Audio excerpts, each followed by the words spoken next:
দেখো আমার কুমড়ো গাছ হয়েছে, এই কুমড়ো পাতাগুলো আমি নেব, আজকে রান্না করব। কড়াইয়ে জল গরম করতে বসিয়েছি, এই কুমড়ো পাতাগুলো এর মধ্যে আমি দিয়ে ফুটিয়ে নেব ভালো করে। এর মধ্যে অনেক নোংরা থাকে, পিঁপড়ে থাকে, মেন ব্যাপার হচ্ছে খুব পিঁপড়ে হচ্ছে গাছে। দেখো কুমড়ো পাতাগুলো উল্টে দিলাম, ভালো মতন সেদ্ধ করে নেব। সেদ্ধ হয়ে গেছে। দেখো কড়াইয়ের মধ্যে আমি দিয়ে দিলাম তেল, কিছু বড়ি ভেজে নেব। ভাজা হয়ে গেছে, তুলে নেব। কিছু বাদাম দিয়ে দিলাম, বাদামগুলোও আমি ভেজে নেব। দিয়ে দেবো শুকনো লঙ্কা, শুকনো লঙ্কা আর বাদাম একসাথে ভেজে নেব।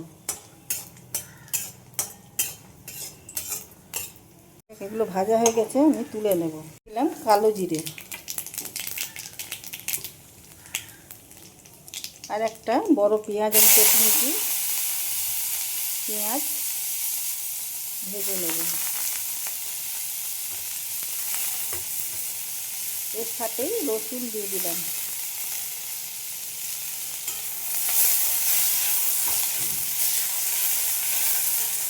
এগুলো আমি সেদ্ধ করে নিলাম, সেইগুলো আমি মিক্সিতে দিয়ে দিলাম।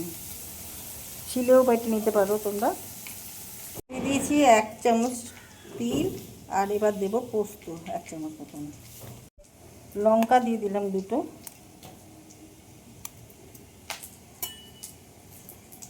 জল দিয়ে দেবো।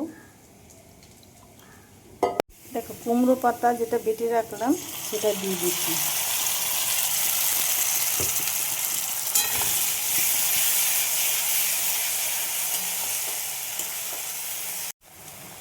দিয়ে দেবো পরিমাণ বুঝে নুন, হলুদ দিয়ে দিলাম, একটু মিষ্টি।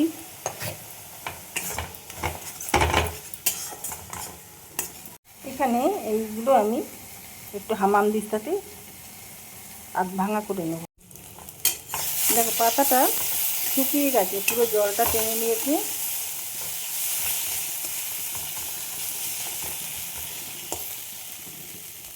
এবার আমি শুকনো লঙ্কা, বড়ি, বাদাম এগুলো সব দিয়ে দেবো।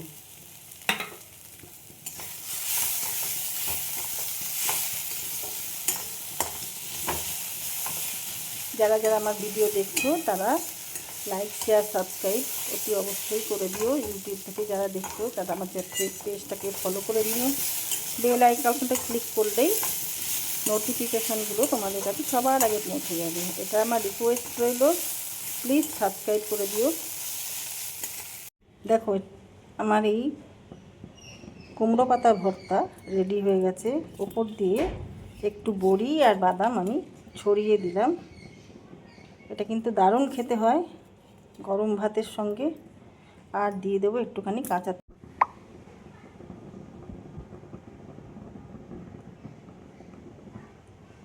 ব্যাস, রেসিপিটা তোমাদের কেমন লাগলো জানাতে ভুলো না। ভিডিওটা এখানেই শেষ করলাম। সবাই ভালো থেকো। Thank you.